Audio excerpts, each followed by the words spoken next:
미래를 보는 창 JTB.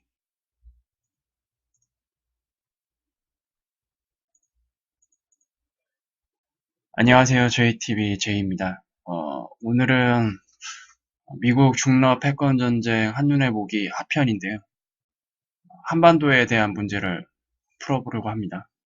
일단 내용에 앞서서 굉장히 민감한 문제입니다. 한반도이기 때문이고, 그리고 이 문제를 접근하는 데 있어서 좀 많은 우리나라 사람들이 심리적인 부분이 조금 많이 가미가 되거든요. 그래서 결국 문제는 무엇인가 하면 한반도 문제를 볼 때 얼마나 객관적일 수 있느냐. 내가 사는 한반도라고 해서, 내가 사는 대한민국이라고 해서 이것을 과연 좋게만 해석할 수 있는가. 뭐 경제도 마찬가지입니다. 뭐 경제도 마찬가지고, 뭐 지정학적인 문제도 마찬가지인데, 결국, 내가 사는 세상이 망가지지 않길 바라는 것이 인간의 본성입니다. 그래서 보수적으로 풀이할 수밖에 없고요. 하지만 이런 것들은 현실 파악에 전혀 도움이 되지 않습니다. 만약에 경제를 파악한다고 한다면 내가 아예 그냥 깨놓고 말해서 지구에 안 산다고 보고 그냥 완전히 객관적인 관점에서 봐야 하고요. 한반도 문제를 볼 것 같으면은 완전히 제3의 지역에 사는 국민의 입장에서 봐야지 아마 제대로 볼 수 있을 것입니다. 근데 이게 쉽지는 않잖아요.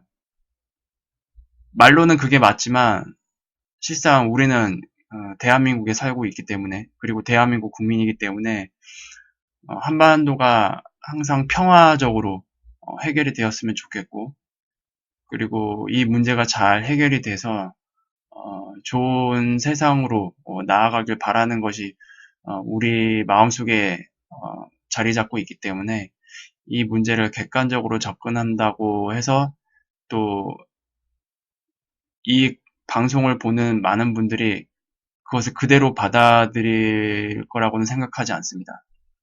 결국 이번 방송 내용은 특히 얼마만큼 받아들일지는, 그리고 어떻게 판단할지는 여러분들의 몫이 되지 않을까, 그렇게 생각이 됩니다. 그러면 시작하겠습니다. 일단 저번 강의에서 중국, 러시아, 미국 이런 내용들을 쭉 다루면서 한반도 문제가 여기에 껴있다고 말씀을 드렸죠. 일단 이 한반도 문제를 이제 살펴보기에 앞서 어제 옐런 제이님이 좋은 기사 내용을 한번 링크를 해주셨거든요. 이 부분도 한번 살펴보고 갈게요. 미국 주도의 안보 동맹의 변화가 생겼습니다. 일단 어, 트럼프가 부임하고 나서 인도 태평양 전략이라는 것을 이제 꺼내 들었는데, 이거는 기존에 뭐 구체화된 적은 없었어요. 그냥 얘기만 나오다가 이제 올해 구체화되기 시작했거든요. 이제 북한 문제도 이제 굉장히 심각하게 다뤄지고 올해 초에, 그러면서 이제 전반적으로 인도 태평양 전략이라는 컨셉으로 이 전략이 어떤 식으로 진행되는지, 그리고 이 나라에는 어떤 나라들을 포함시킬 것인지 미국이 구체화를 시켰는데, 결국 올해 6월에 실무회의까지 마치고 그 이후부터 이제 실제로 진행이 되고 있습니다. 일단 여기에는 현재 일본, 인도, 호주, 미국 이렇게 네 나라가 포함이 되는데요. 여기서 주목할 거는 이제 한국이 배제되었다는 사실이죠. 그래서 이 문제를 어떻게 바라봐야 될지, 그리고 이거는 뒤에서 제가 말씀을 드릴 거지만 한국이 배제된 이유가 있습니다. 그러한 정황들이 이런 미국 주도의 안보 동맹뿐만이 아니라 다른 부분에서도 확인이 되고 있기 때문에 우리가 상당히 조금 심각하게 바라봐야 되지 않을까, 그렇게 생각이 됩니다. 어쨌든 이 한반도 문제 자체, 그리고 트럼프가 인도 태평양 전략을 이제 언급하는 것 자체가, 이건 결국 중국 견제 아니겠습니까? 한반도 문제도 지금 거기 문제에 좀 포함이 되어 있다라는 거는 부정할 수 없는 사실이 될 것 같고요. 인도 태평양 전략에 대한 내용이 무엇인지, 어떤 내용들이 다뤄졌는지 한번 잠깐 기사를 살펴보겠습니다.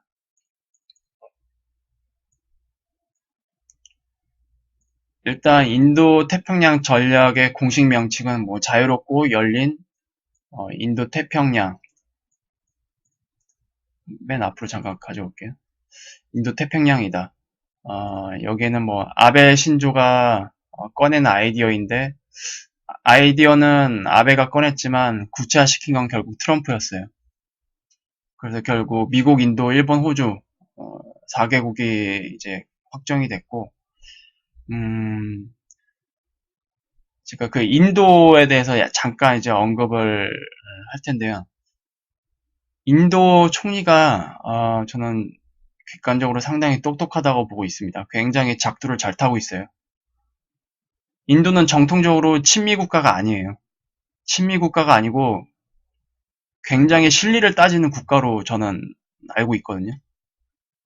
근데 많은 분들이 최근 정세만 보고 인도가 뭐 미국으로 기울었다고 보시는 분들이 많은데, 인도 같은 경우에는 앞으로 그 미중 문제가 어떤 식으로 결국 결판이 나느냐에 따라서 아마 스탠스가 바뀔 가능성이 굉장히 높습니다. 여기서도 지금 언급을 하죠. 인도는 이제 미국의 의도대로 움직일지는 미지수다.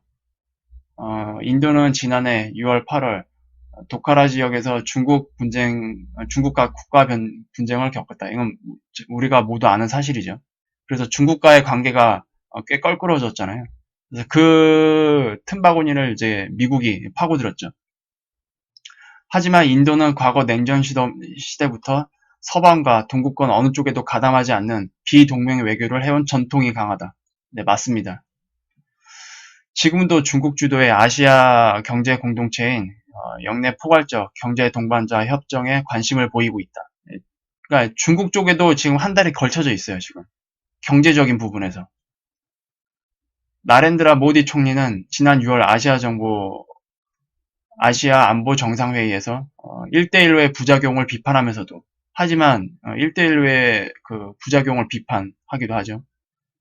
그래서 결국 지금 인도는 특정 국가의 한쪽에 치우쳐서 뭐 비판하거나 아니면 참여하거나 하지 않아요. 굉장히 좀 실리를 추구하는 방식의 외교를 피고 있는 것 같습니다. 그래서 이런 부분은 좀 인도에 대한 평가를 조금 달리 하셔야 되지 않는가, 그냥 의견을 드리는 거고요. 제가 보는 관점은 인도는 굉장히 실리를 추구하는 국가고 언제든지 결과에 따라서 스탠스를 바꿀 수 있다라고 보고 있습니다. 중요한 건 이제 이 내용인데, 한국은 지난해 11월 한미 정상회담에서 트럼프 대통령으로부터 인도 태평양 전략에 동참해달라는 제안을 받았다. 근데 우리나라는 묵묵부답했죠, 그냥. 어물쩡 그냥 넘어갔어요. 근데 그 어물쩡 넘어간 거는 이제 좋다 이거예요. 근데 문제는 지금 정세 흐름이 그게 아니잖아요. 그리고 이 전략이 지금 구체화됐어요. 6월을 기점으로 해서 7월 달부터 실제로 이제 자금 규모도 편성을 하고, 그리고 군사적으로도 7월부터 이제 움직이기 시작한 것이 이제 보이기 때문에 상당히 좀 한국 정부의 판단이 안타깝습니다. 개인적으로. 이런 이제 흐름이 있다라는 걸 좀 염두하시고 이제 한반도 문제를 좀 자세히 들여다보겠습니다. 일단 두 번째 캐스팅 보트를 진 북한이라고 제가 표현을 했는데요. 이유는 이제 중국이라는 위치가 미국과 러시아, 그리고 중국, 러시아, 미국, 요 세 나라가 이제 첨예하게 대립하는 지정학적 위치에 있는 나라이기 때문이고, 그리고 이제 현재 미국의 전략을 보면은 일단 플랜 A는 이거예요. 우리가 모두 알고 있지 않습니까?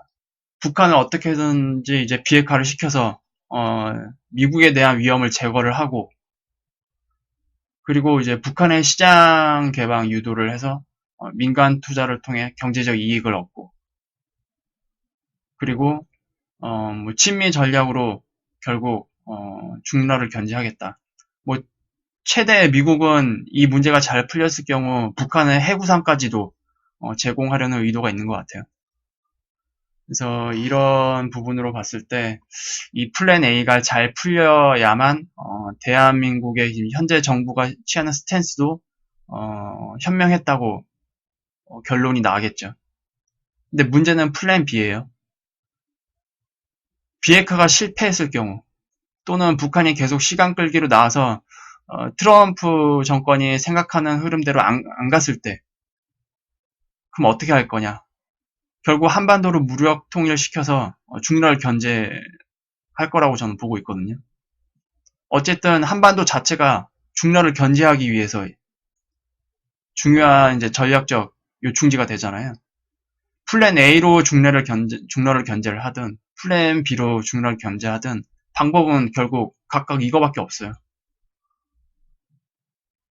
근데 이에 맞서서 지금 중국, 러시아 어떻게 하고 있습니까? 대북 제재 단독적으로 그냥 완화를 하고 있고, 유엔 안보리 제재를 피해서 불법적인 무역을 이제 거래를 지원하고 있죠. 그리고 중러는 지금 단계적 비핵화를 계속 지지를 하고 있습니다. 단계적 비핵화라는 게 말이 좋아서 단계적 비핵화지, 안 좋게 말하면 시간 끌기죠. 그리고 핵 개발과 ICBM 개발에 비밀 지원이 있었고, 이 부분은 이제 뒤에서도 다시 언급이 됩니다. 결국 지금은 중러와 그 미국 패권 전쟁의 이해관계에 얽힌 지역 중에서 군사적 분쟁 지역이 지금 두 군데입니다. 두 군데. 시리아, 한반도. 근데 한반도가 너무 크죠. 시리아 같은 경우에는 뭐 이란, 이스라엘 같이 이제 대리전 형태로 진행이 되지만 한반도는 직접적으로 관여가 되고 있어요, 지금. 그래서 한반도가 더 심각할 수밖에 없고, 여기서 우리나라는 정말로 외교든 안보든 정말로 똑똑하게 잘 해야 되는 시기에 접어들었습니다. 그러면 이제 다음 이제 기사 내용을 조금 같이 다루면서 살펴보도록 할게요. 일단 제가 최근 나온 그 타이틀을 한번 가져와 봤거든요. 다 이제 대부분 8월 달에 또는 7월 말 8월 달에 나온 기사 내용들인데, 일단 미국 안보 싱크탱크에서 러시아의 ICBM 기술이 북한의 유출을 우려하고 있다. 보고서에 따르면 북한 기술직 노동자 65명이 러시아 기업에서 근무하고 있다, 지금. 당연히 이거를 의심할 수밖에 없고 굉장히 합리적인 의심이죠, 이거는. 그리고 UN, 북한 안보리 제재 위반, 중국, 예멘과 석유 거래, 그리고 무기 불법 거래. 여기에는 시리아도 관여가 되어 있습니다. 시리아랑도 불법적인 무기 거래가 있죠. 올 초까지만 해도 북한과 그 미국 관계가 굉장히 심각하게 흘렀고, 근데 그 상황에서 평창 올림픽이라는 게 열렸습니다. 그래서 그 분위기에서 김정은이 나왔죠. 국제 관계 이제 외교를 하기 위해서. 근데 우리나라 정부는 이제 거기서 평화 무드로 돌리기 위해서 그 외교에 몰빵을 했다고 해도 과언이 아닐 겁니다. 그래서 결국 미국을 설득하고 해서 이제 북미 정상회담까지 열렸는데, 문제는 그 이후에요. 그때 어떤 결판이 났으면 괜찮았는데 결국 북미 회담에서 결판이 나지 않았고 이상한 국면으로 흘러들였죠. 7월 달부터 미국과 중국의 이제 패권 전쟁이 본격화되기 시작했고, 그 사이에서 북한은 중국과 러시아로부터 많은 도움을 받았습니다. 굉장히 참 민감한 시기에 북한이 딱 그 위치에 껴 있었고, 김정은은 또 그걸 또 잘 이용을 하고 있죠. 김정은이 결국 바라는 게 뭡니까? 핵보유국 상태에서 경제를 발전하는 이 두 가지 토끼를 다 잡는 게 결국 목표고, 지금 그러한 환경이 조성이 돼버렸어요. 또 기막히게. 그래서 북한이 지금 미국 의도대로 나오지 않고 있는 것 같아요. 유엔에서도 이제 계속 다루고 있죠. 안보리 제재 위반이다. 핵미사일 프로그램 중단 안 됐다. 뭐 이런 내용들이 있고요. 그리고 여기 이제 러시아가 이제 커버 쳐주기 시작하죠, 다시. 그동안 중국, 러시아는 올해 초까지만 해도 유엔 제재에 잘 협조하는 것처럼 보였습니다. 하지만 패권 전쟁이 본격화되고 나서부터는 확실히 선을 긋는 것 같아요. 어느 국가가 내 편인지, 어느 국가가 나한테 좋은 국가인지 이걸 확실히 선을 긋고 스탠스를 좀 구체적으로 가져가고 있는 것 같습니다. 그리고 러시아 같은 경우는 이제 북한 노동자를 지금 쓰고 있죠. 그리고 다음 기사를 보면 이제 미국 상원의원 쪽입니다. 북한의 말과 행동이 다르다, 지금. 그래서 비핵화 가능성을 회의적으로 내다봤다. 이건 뭐 과거에도 있었고, 결국, 트럼프는 이번에는 다르다라고 얘기했지만 결국, 과거랑 똑같은 행태가 지금 반복되고 있습니다. 미국 국무부 쪽의 스탠스죠. 최대 압박. 그리고 트럼프도 최대 압박이라는 단어는 쓰지 않고 있지만, 제재를 계속 늦출 이유가 없다. 비핵화를 하기 전까지 계속 제재가 유지될 거다라고 얘기를 하고 있습니다. 그래서 결국 김정은의 그 공개 발언과 실제 행동이 다르다는 것이 명확하다고 말했고, 따라서 김정은의 진짜 의도가 무엇인지 알아내야 한다는 겁니다. 그리고 ICBM 제조 보도에 이제 트럼프는 아까 말씀드렸죠. 플랜 A를 아직 포기하지 않았기 때문에 트럼프는 김정은과의 그 합의를 존중하고 확신한다라고 이야기를 하고 있습니다. 그리고 다음 내용을 볼게요. 이거는 이제 최근 그 위에 말씀드렸듯이 인도 태평양 전략이 7월 달부터 실제 가동이 되기 시작했습니다. 6월 달에 실무 회의가 끝나고, 그리고 지금 북한 ICBM 제조 보도가 있었죠.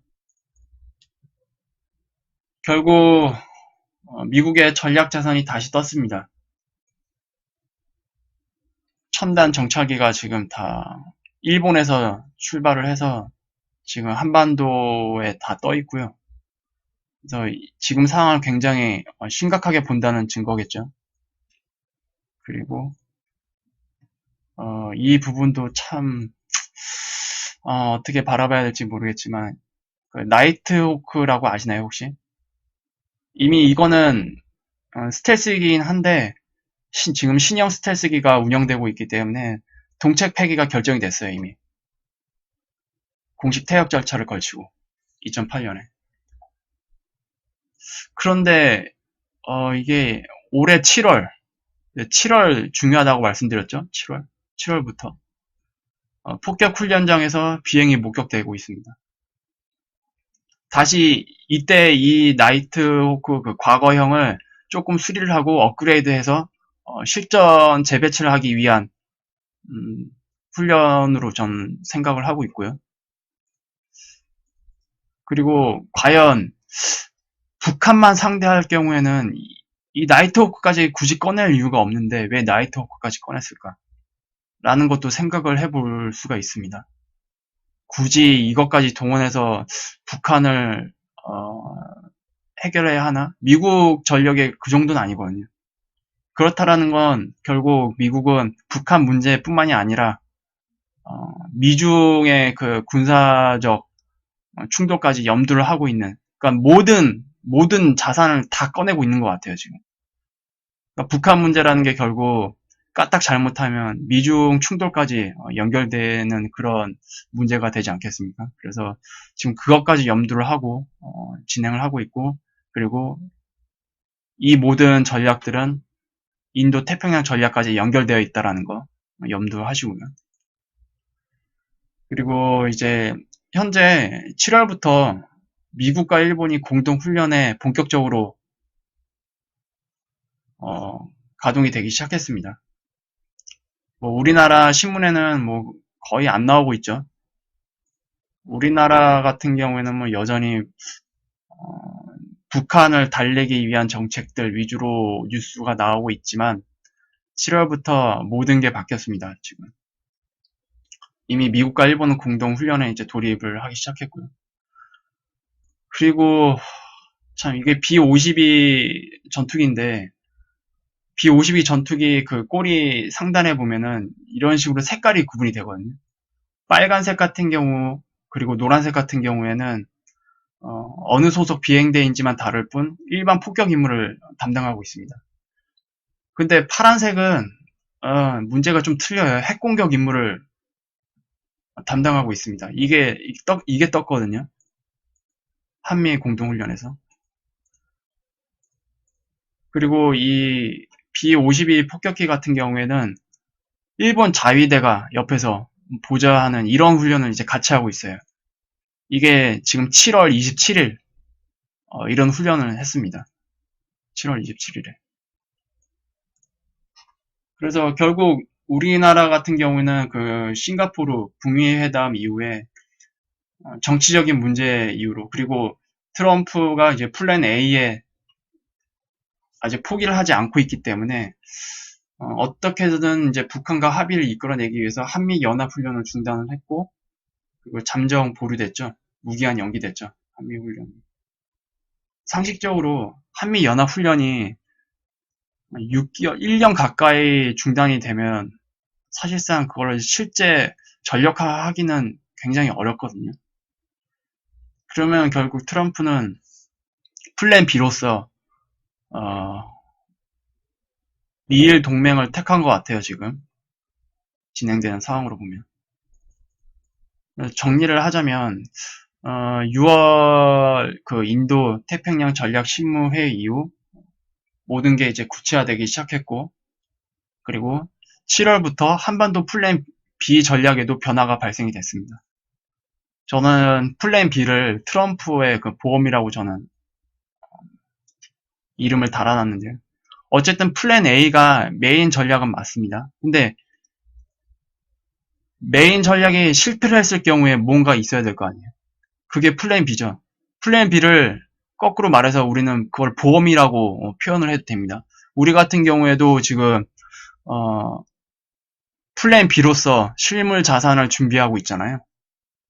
마찬가지로 트럼프 입장에서도 보험의 성격으로, 그러니까 플랜 B의 성격으로 지금 뒤에서 이런 군사적인 문제를 이제 다루고 있어요. 일단 이 플랜 B의 그 변화의 흐름을 보면 원래 플랜 B 같은 경우에는 한미 연합 작전이 이제 메인을 이루고 거기서 이제 미일 연합이 서포트하는 형태가 원래 플랜 B였습니다.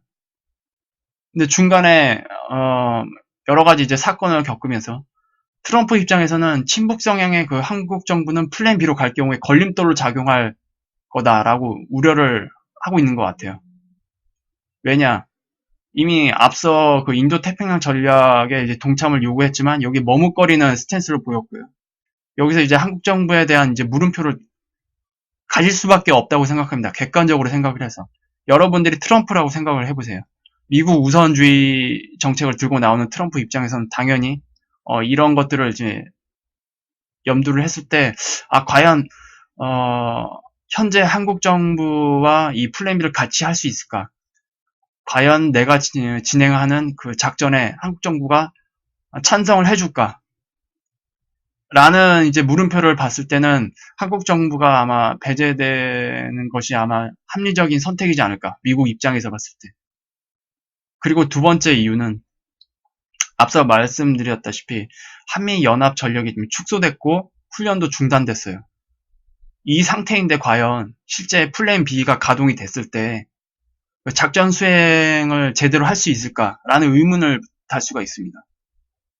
그래서 이 모든 것들을 이제 합쳐봤을 때 결국 지금 7월부터 진행되고 있는 그 미국 일본 합동 훈련에서도 보다시피 플랜 B 구성이 바뀌었습니다. 미국 본토 전력과 그 미일 연합 전력으로 구성되는 이런 형태로 구성되는 이제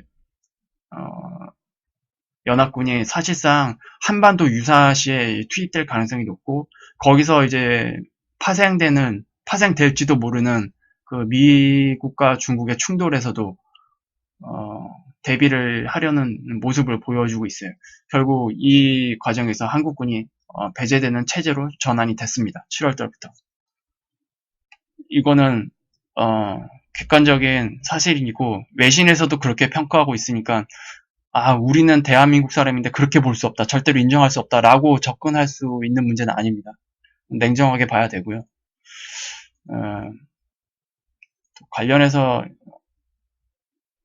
이 기사를 좀 보게 됐어요. 저는 우연히. 갑자기 뜬금없이 천연두 치료제가 개발이 승인이 됐습니다. 미국에서. 미국 식약처에서. 그 이유는 이렇게 지금 보도는 이렇게 하고 있어요. 생물 테러, 그러니까 결국 생화학 테러에 대비를 해서 갑자기 치료제 개발 승인이 떨어졌습니다. 7월 13일 날. 하필 왜 이 시기에, 왜 7월 달이냐예요, 이게. 하필. 그 천연두 생화학 테러는, 현재 북한이 가지고 있죠. 북한이 현재 생화학, 전력은 세계에서 3위 안에 듭니다. 그리고 생화학 무기도 역시 비대칭 무기죠. 핵무기뿐만이 아니고 생화학 무기도 비대칭 무기입니다. 그래서 그 미국 쪽에서 뭐 볼턴이나 이런 사람들이 그 현재 그 비핵화 목록에 그 생화학 무기도 포함시키려고 하고 있는 거예요. 근데 어쨌든 미국은 실제로 이걸 준비하기 시작했습니다. 미국이라는 나라는 어떤 행동을 취할 때 가능성만 보고 이제 취하지는 않습니다. 실제로 어떤 작전이 들어가고 그런 것들이 다 체계적으로 진행이 되고 지금 정황상 7월 달에 모든 게 다 구체화되고 있잖아요. 군사적인 움직임도 그렇고 그 안보 동맹 문제도 그렇고 그래서 저는 상당히 좀 우려를 하고 있습니다. 이거 저는 뭐 많은 분들이 굉장히 민감하게 반응하실 거예요 아마. 과연 지금 무슨 일이 벌어지고 있는지 우리는 일반은 개인 입장이기 때문에 정보력이 딸려요. 하지만 미국에서 일어나는 그 행동들을 거꾸로 유추해 볼 때 어떤 실질적인 정보들을 주고받고 있고 거기서 어떤 일들이 진행되고 있는지 그리고 어떠한 것들이 이제 구체화되고 있는지를 거꾸로 유추하게 된다면 이 모든 정황들 자체가 약간 조금 연결되어 있다라는 느낌을 지울 수가 없습니다. 그리고 이거는 이제 7월 말에 트럼프의 최측근이죠. 린지 그레이엄의 발언인데 앞에서도 말씀드렸다시피 지금 미중 패권 전쟁이 그 무역 분쟁 형태로 지금 일어나고 있잖아요. 여기서 중국은 북한을 뒤로 끌어당기고 있는 것 같다. 그리고 이 과정에서 북한과 중국이 이해관계에 딱 맞아 떨어져서 시간 끌기를 시도를 할까 봐 우려가 된다. 네, 이게 정확합니다. 지금 진행되고 있는 상황을 볼 때. 그래서 참 우려가 되고요. 이거는 다음 이제 마지막으로 볼 기사는 얼마 전에 어제 엊그젠가요? 아세안 지역 안보 포럼이 이제 폐막이 됐어요. 그 자리에서 이제 김정은과 트럼프의 친서가 오고 갔죠. 그런데 외무회담이 불발이 됐습니다. 내용은 국면을 그대로 노출했고요. 그래서 그 싱가포르에 있었던 그 아세안 지역 안보 포럼에서 어떠한 일이 있었는지 그 굵직굵직한 타이틀로 정리를 해보자면 강경화 외교장관 같은 경우에는 양자 회담이 필요하다 제안을 했습니다. 남북 회담과 북미 회담을 할 필요가 있다고 제안했는데 이용호 같은 경우에는 대화에 응할 입장이 아니다. 모두 거부를 했습니다. 여기서 하나의 시그널이 나왔고요. 그리고 도발 여파 그 작년 말, 그리고 올해 초까지 외톨이였죠, 북한이. 그런데 한국과 미국 빼고 다른 국가들이랑 광폭회담을 여는 이러한 이제 어, 과감한 행동에 나서고 있어요. 상황이 달라졌어요. 왜냐? 중국, 러시아가 뒤에 지금 딱 버티고 있잖아요. 전략적인 이해관계에 의해서 지금 북한이 중국, 러시아의 도움을 많이 받고 있고 유엔 제재를 정말로 강력하게 하고 있음에도 불구하고 숨구멍이 튀었어요, 지금. 당연히 북한의 행동도 역시 미국으로 기우는가 싶더니 중국, 러시아로 지금 기울었어요. 그 오히려 뭐 한국 취재진을 찾아서 뭐 잘 좀 보도해 주시라 뭐 이런 식으로 홍보하고 있는데 좀 어이가 없습니다, 지금. 중요한 건 이제 마지막 내용인데 이제 요 미국, 일본은 이제 비핵화 이전엔 제재를 계속한다. 뭐 한미 성명에는 이 내용이 빠졌고 미묘한 입장차가 보인다라는 식으로 이제 압축이 되는데 이거를 좀 자세하게 설명을 해보자면 오른쪽과 같습니다. 이건 다 읽어볼게요. 아세안 지역 안보 포럼 계기로 폼페이오 장관이 강경화 장관과 고노다로 일본 외무장관과 각각 회담을 했지만 이후 나온 북한 비핵화 관련 입장에 대해서는 차이가 드러나기도 했다. 미 국무부는 4일 한미 외교장관 회담 후에 김정은 위원장이 약속한 북한의 최종적이고 완전히 검증된 비핵화 달성을 위한 양국의 긴밀한 협력을 재확인했다. 뭐 한마디로 립서비스예요, 이건. 외교적인 수준에서 그냥 당연히 할 수 있는 말이죠. 긴밀한 협력을 재확인했다. 결국 이제 한국은 이 문제가 외교적으로 잘 풀릴 경우에는 한국 정부의 도움을 받을 수 있지만 거기까지라는 거예요. 거기까지. 반면에 미국, 일본 성명에서는 어, 대북 관여 정책의 다음 수순에 대해 토의했다. 다음 수순. 대북과 관련된 정책에서 다음 수순에 대해 토의했다. 이게 중요한 거죠. 다음 수순. 다음 수순이 뭐냐 이거예요. 다음 수순. 현재 북핵 관련해서는 거의 외교의 마지막 단계입니다. 북미 회담까지 했고요. 그럼 다음 수순이 뭐냐 이거예요. 다음 수순. 다음 수순은 크게 두 가지가 있죠. 외교적으로 잘 될 경우에는 비핵화에 대한 구체적인 어떤 식으로 진행할 것인지에 대한 문제가 있고 두 번째로는 이 문제가 잘 안 됐을 경우에 대한 다음 수순이 있을 겁니다. 근데 이미 외교적인 부분은 한국이랑 긴밀한 협력을 재확인했다고 했고 지금 일본이랑 움직이는 거는 이 이야기가 아닌 것 같아요. 그리고 앞서 보였다시피 그 군사적인 움직임을 보았을 때 이 관여 정책의 다음 순에 대한 거는 아마 그거에 관련된 걸로 보입니다. 지금 일본이 올해 2분기인가요? 한반도가 이제 평화 국면으로 흐르면서 완전히 내쳐지는 것처럼 보였죠. 미국에서도 그렇고 뭐 중국, 러시아, 북한에서도 그렇고 일본이 굉장히 팽당하는 모습을 보여줬습니다. 근데 7월 달부터 전혀 바뀌었어요. 상황이. 미국, 일본이 굉장히 긴밀하게 협력하는 그런 국면으로 바뀌었습니다.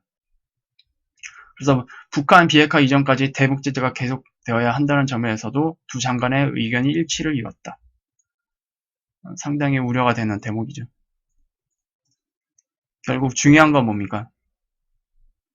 우리나라는 무엇을 선택해야 하나라는 시기에 이미 접어든 것 같아요.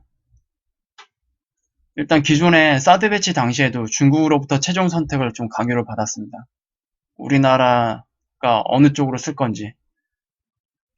그리고 이번에 작년 11월에도 미국으로부터 선택을 강요받았어요. 어떤 스탠스를 취할 것인지.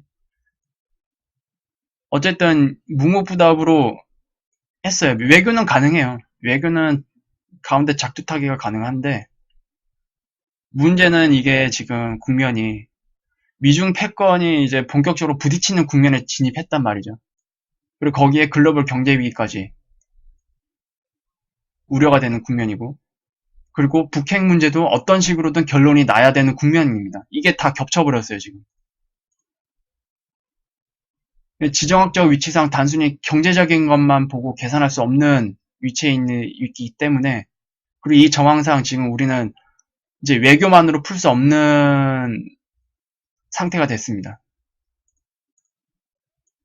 단순히 중립 외교? 말이 좋아 중립 외교지 지금 중립 외교로 해결할 수 없는 상황까지 이제 가고 있어요, 점점. 결국 우리는 선택을 해야 됩니다.